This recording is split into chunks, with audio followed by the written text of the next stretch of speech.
Hi Virgo, welcome to your reading for the 27th of February till the 5th of March. 5-card read, cards are already drawn. I'm going to jump straight into it because I've got children, I've got food going on, I've got dogs snoring in the background, just had the washing machine tumbling in the background. It's really noisy.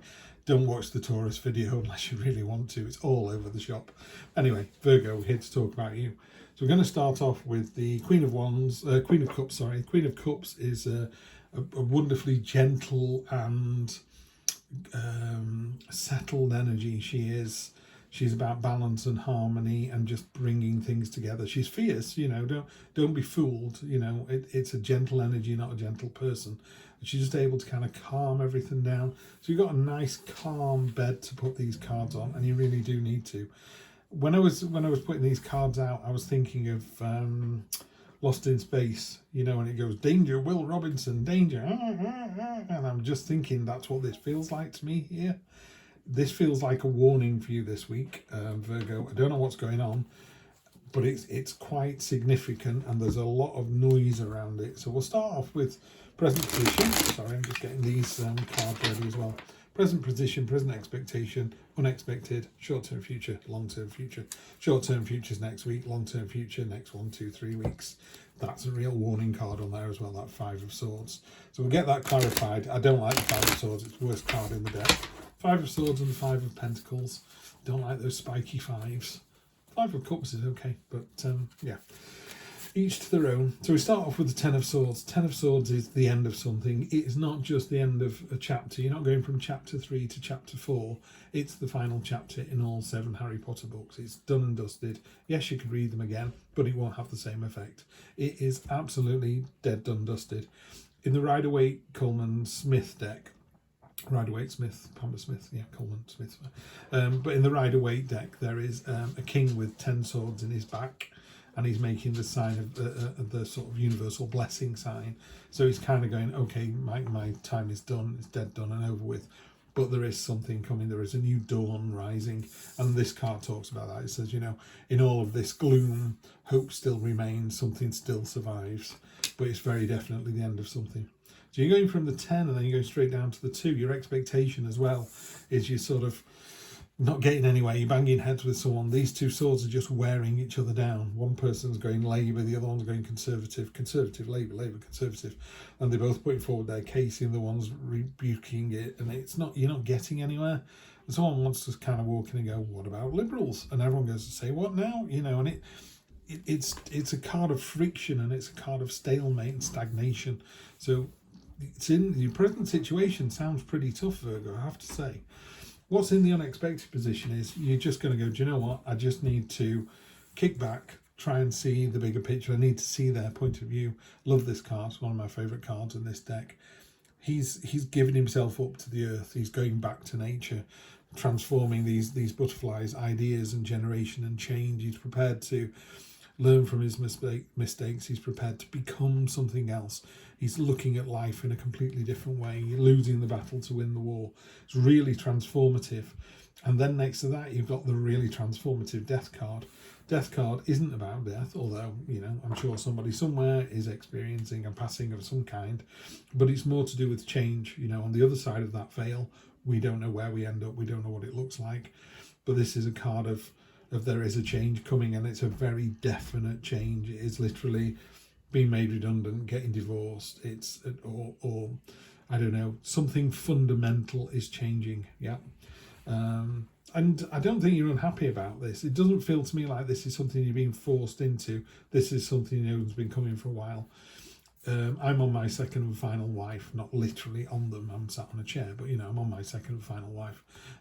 My first wife, when I was going through some tough times with her, I was getting these kind of cards, quite bleak, quite sour.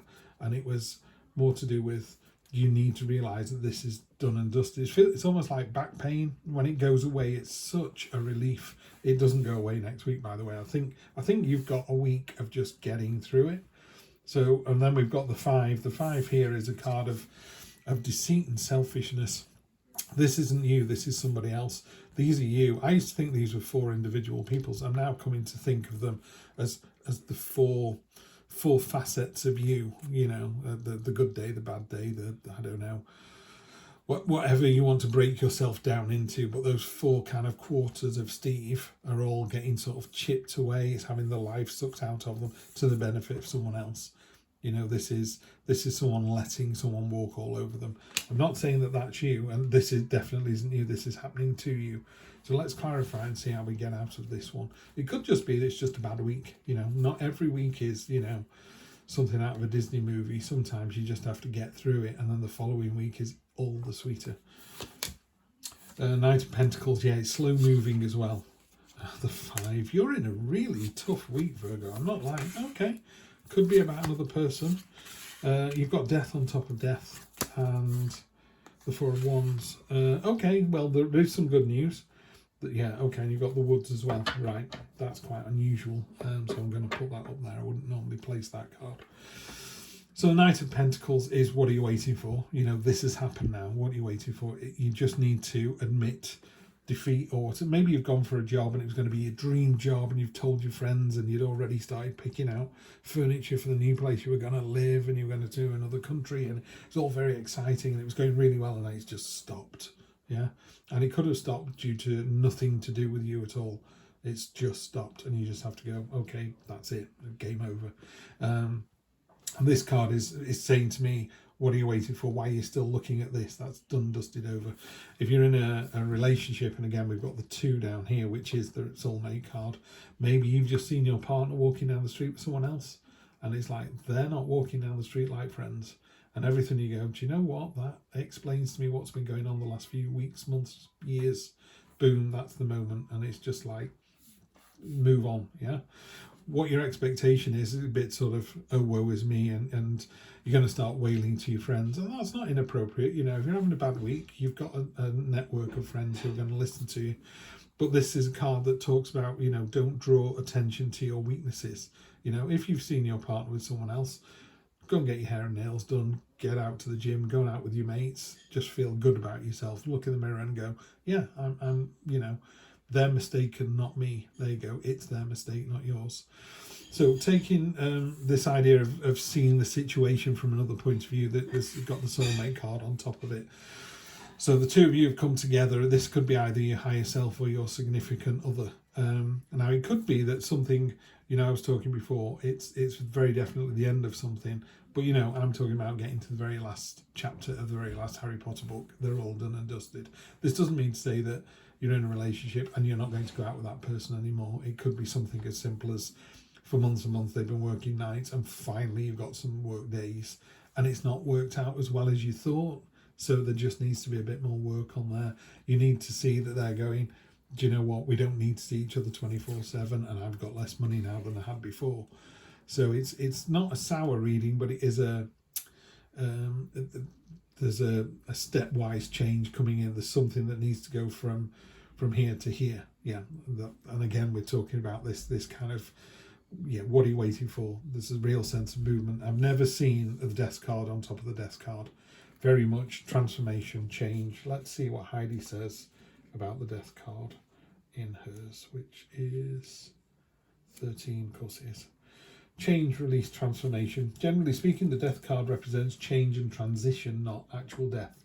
So don't be afraid if it shows up for you in a reading. It's actually a pretty positive card. Just as the crows are released from her hair in this illustration, you're encouraged to let go of what no longer serves you in order to let more positive influences into your life. Like death, change is inevitable, happens to everyone regardless of who you are or how strongly you try and resist it. Yeah, that's really nice. I like this idea of releasing something to make room in your heart for something else. Yeah, release this rubbish, let the good stuff in. You know, there's lots of good stuff that wants to come in and look after you and it can't get through at the moment. And on top of this, you know, rather nasty 5 of Swords, you got the lovely 4 of Wands, which is formative, generational, family, celebration, could be a marriage, could be a proposal. It's certainly a turnaround. Yeah, so you come through all of this with, you know, you've got the strength to get through this, Virgo, but I'm not going to lie to you, this is a tough old week, and let's see where it takes you the week after that. The reason I've got this card out is that was sat at the bottom of the deck, and it's a very rare card. It's actually not a normal tarot card. Heidi puts 2 cards in this particular deck, Snowdrop and the Woods. And the woods can be whatever you want it to be. For me, it's about mirroring. This is really important this week, that you kind of see yourself as a third person, kind of step outside yourself, because you're going to feel a bit bad about yourself this week. And what you need to do is, take the wisdom of the owl, take the gentleness of the deer. But the important bit for me is this pool here. And it's really hard to see yourself as other people see you. So try and get a couple of your mates to say, what do you really like about me? What's so good about me? And they go, funniest person I've ever met, you're the kindest person I've ever met, you're the gentlest person I've ever met, you'll do anything for anybody. And people just go, you've got that sort of inner glow of beauty that you just don't find in other people. Some people can be supermodels and you just think, but they look rotten to the core. There's a blackness inside of them that they're keeping under lock and key. You don't have that, Virgo. You're this beautiful elemental being, and you're going to need to look to that this week. Yeah. So that's what I would expect you to do this week. Kind of look in the mirror and see yourself as other people see you. Yeah. And if there has been a change and someone's gone, I don't want to be with you anymore, then more fool them. That's what I say. So have a good one, or as good a one as you can possibly have, and I will see you next week when we'll see it all turn around and we'll start moving towards this joyful celebratory proposal, a really encouraging grounding 4 of Wands. So if in doubt, it's the woods and the wands for this week for you. I will see you next week. Take care.